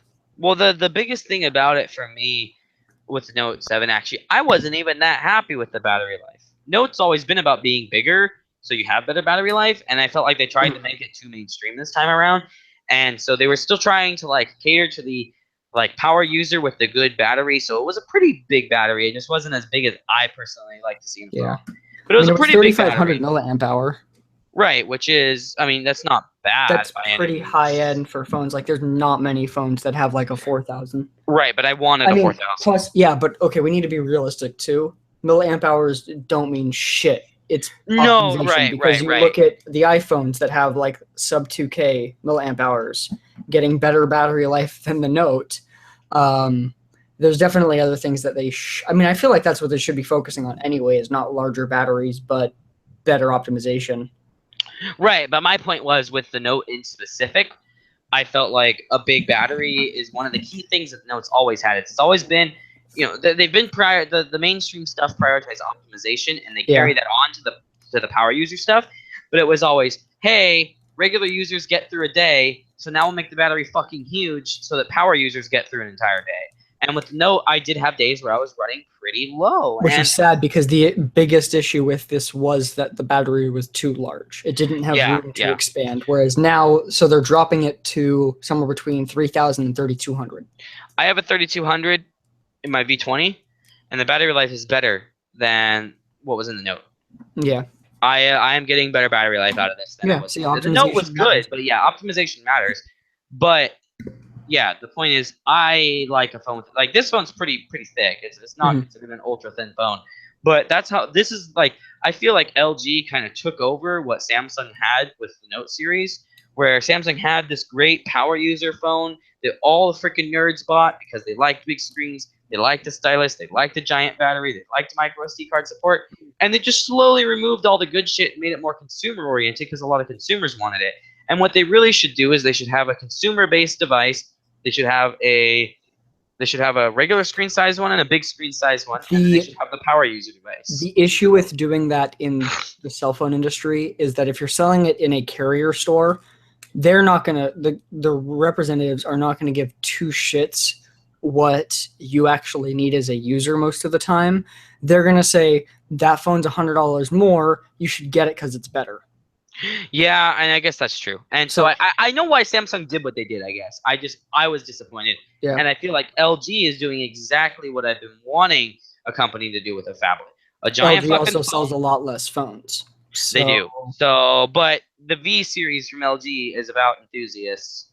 Yeah. And they did a really good job with the V20. I mean, it's got a fat battery, it's got a huge screen, it's got all kinds of power user features. It's basically stock Android, which is what power users are looking for. It's got micro SD card support with adoption. And, you know, it's got everything except for it doesn't have wireless charging. It has wireless charging contacts. It just doesn't actually have wireless charging. If you look right here, people, there's contacts right above the battery. I don't know how. It's probably so that you can. I'm sure that they planned out in advance potentially selling a battery or like a back, like Samsung, for example, on the Galaxy S series, especially with like the S3 and 4, you could buy replacement backs that allowed for wireless charging. Because they had the coils in them. I imagine that they put that there. I don't think there are cases for it now, but I imagine they put that there just in case. That's what it was for, but it sucks that they don't have any, because like I would like that.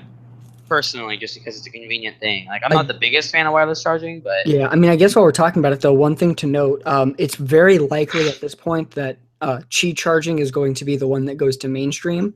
And the reason that I say that is that Apple has joined the consortium that handles Qi charging specifically.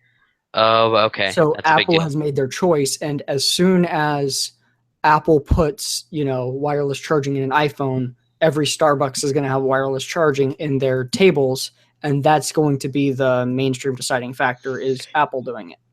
That's what I've been wanting to. I want good enough wireless charging to set my phone down on a table and just it's charging. I want it built into the table or something that I can strap onto the bottom of the table. They already have. I mean, like IKEA sells furniture that has wireless charging. They have it. Yeah. I would like something I can adapt to my stuff. You know what I'm saying? Yeah, I mean, you can already do that. You just buy one of these, you cut out a space under a table, and you put it in there. And you mount it in there some way, and it works. I mean, I've seen a lot of people do it. I'm thinking more like something that's like a film sheet, though. Well, I guess what I'm getting at is, okay, it's what I want is I want a desk. I set my phone on the desk somewhere, and it starts wireless anywhere on the desk. That's going to be a ways out. AF. Yeah, that's why. That's what I'm saying. That's why I haven't really adopted wireless charging yet. I just want to be able to set my phone down in the places that I don't use it very much. And I just want a nuclear-powered phone that lasts forever. I mean, hey, graphene. Yeah. No, I want a nuclear reactor in my phone. Right. Good idea. Essentially, if anyone ever tries to mug me, I want to be like, dude, I'll nuke you. That's a great idea. We have a new business now. It's going to be called Nuke Phones. Yeah. But no, I guess even just a pad that's like yay big that I can. They sell those. They sell larger wireless charging pads. You don't have to buy this. Can they go through something this thick? No, I mean you're gonna have to cut a little bit of space. That's what I mean. What I mean is I don't mind doing DIY stuff. I'm saying as a consumer, I want to be able to be like, I got this thing, plug in wall, peel, slap on the bottom of my desk. Now I've got a little spot on my desk that charges. That's just not how wireless charging tech's going to work. And I know it's not. I know You're it's either not. going to I think buy that's what I want. devices, you're going to buy larger pads and have to DIY it. I mean, Yeah, and it's I going know. to be a long that, time yeah. until. Yeah, I'm just saying this is what I want, not saying Yeah, that's but what, I mean, what I is want available with the technology. Right. I want But a computer that on just the stick of RAM, not using a CPU or GPU, I can run Crysis in 4K. you know that would be, Unfortunately, my RAM can't yet process graphics. Stupid RAM. or anything else. Yeah. For that matter, I because need a RAM GPU is built stupid. into my RAM. Actually, I wouldn't be surprised if we don't have RAM 3 or 4 years from now, if it's not really a thing anymore. And I say that because we're getting SSD caches from Intel Optane that are faster than RAM. And once you can access literally everything on the hard drive, I mean, because that means we're talking pretty good size caches, like 20, 30 gigs. That means once SSD technology gets so fast that everything is as fast as RAM, you don't need RAM anymore. You just grab it from the drive. And that, although who knows how it goes, I mean, RAM might keep up being being faster because applications keep needing more data and whatnot. Yeah. So we might just see a situation where SSDs 3 years from now are as fast as RAM currently, but DDR5 is 4 times faster than that. Yeah. And that's kind of the way the industry tends to go, because SSDs right now are already faster than, like long time ago, like SD-RAM. So I guess, that's just some people are predicting, though, that you might instead, I don't know. Intel Optane is weird. That's something we should. But if you don't have RAM, then how can you have as much RGB as possible in your computer? Yeah, I see, and that's a good point too. You have to have RGB. But Intel Optane, I don't know where it fits in. They're going to be apparently marketing it as like an SSD cache, and I don't understand why you need an SSD cache that feeds your RAM. Like I don't get the process there. Is, hey, let's transfer it from the super fast thing to the super fast thing to the super fast thing again.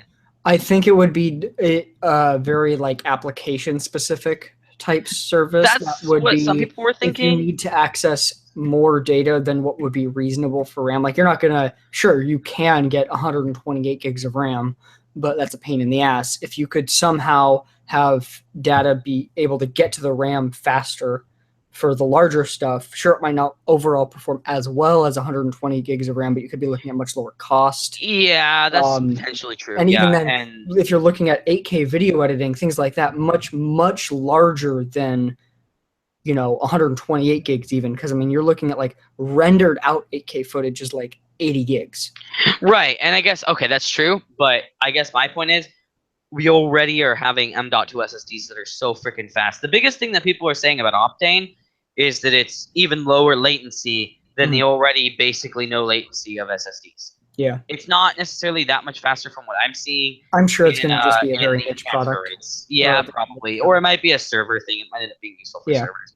Who knows? If they can make it cheap enough, though, you're right. If you can get, like, as a production, like video production editor, you can have, like, say you've got your 4 terabyte SSDs in RAID 0 that all your video footage is on, and then you transfer from your 2 terabyte from your camera onto those, and then you've got, like, say a 250 gigabyte Optane and then 128 gigs of RAM, or even like a 500 gigabyte Optane, and then you're doing this transfer stuff so quickly that you're able to scrub 8K footage. And if Optane is fast enough to be used like RAM would be for productivity applications, then that means that you could then just have the regular RAM for doing other stuff, which would also kind of free up, doing a little bit more at once. That's a good point. Don't need. There's a certain point of speed in which you don't really need faster RAM for like video editing. So just extra space would be nice, and then just use your computer for web browsing while it's all in RAM, and you don't have to worry about Chrome saying, you don't have enough RAM, we hate you, give us more RAM. Right. Because if everything could run off Optane, then you could also run into a situation where, basic consumers, I could see it playing into that, because Lenovo's been playing around with Optane a little bit, I've heard. But I think PC Per talked about Lenovo, I think, unless I'm remembering incorrectly and mixing shit up. But what I could see is having, 4 or 8 gigs of RAM and like a 30 gig Optane and like a 500 gig SSD or terabyte SSD.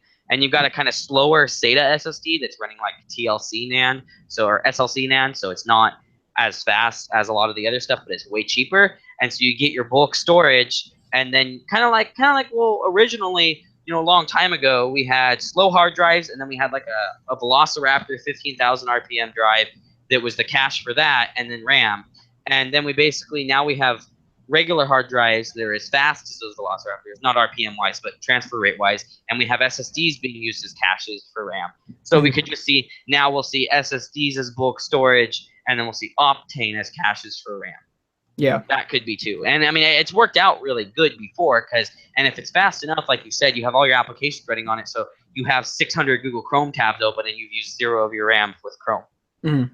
So yeah, there are definitely some unique ways that this could be used for servers, for productivity, who knows, we might see some way that it benefits gaming too. Like, there's just a lot of potential with it. It's just going to be one of those things that it's going to take a lot of time to really see where it goes. I think you're right. Yeah. Yep. So. Well, I think we're going to end the stream there because I'm getting tired. But that's when you drink Monster. No, that's when I go to bed because I work. I work too. Stop. I just drink Monster. Stop. Just stop. But hopefully, here in a couple of weeks, we'll have better stream set up. Yeah. Thank you, everybody, for watching, though. Much appreciate the support. We had a decent amount of viewers there. Excuse me. Anyway, thank you, everybody, for watching. Don't forget to check out Daniel's channel. It's down below in the description. He does awesome content. He'll be doing more here pretty soon. But thanks for joining us, and join back next week, Thursday, around like 7 or 8 p.m. on sorry, I can't talk. Around 7 or 8 p.m. Pacific time. Also in the description here pretty soon, I got to go update that. There'll be a link to the Twitter account for WordTech, and if you go to that, I'll tweet out like about half an hour to an hour before we're going to start the stream so that you guys know ahead of time. But anyway, thank you, everybody, for watching. Don't forget to like and subscribe both of our channels. And and Mirko, do not make fun of the stream because you're probably going to be on here in a couple weeks. So you shouldn't be saying it's not awesome. I guess you're not going to be awesome in a couple weeks. Or maybe he's what makes it awesome. Daniel, why'd you have to give him the credit? Yeah, no, he was actually talking about my channel. He was just saying that I wasn't active. Oh, I see. Which is true. But like I said last week, March would be when I start being active again because I'll actually be moved. Right. Just make like a channel update video and explain that quickly. Like, I'm probably going to do that, and then like a general like Switch information video or something. I don't know. Right. What do you mean hired, Mirko? You work for me. You can't hire people. I didn't tell you could hire people. No, he's hiring you. He's the boss. Oh, he's the boss, even though the company has my last name in it. Doesn't matter. Oh, man. Okay, well, anyway, we got to end the stream there. But, anyway, everybody, keep a lookout on WordTech. Mirko will have a video out tomorrow, so be ready for that. Tomorrow at time of filming, so that would be Friday for those of you that watch this later. And no, Mirko, you're not the boss. Anyway, bye. Bye.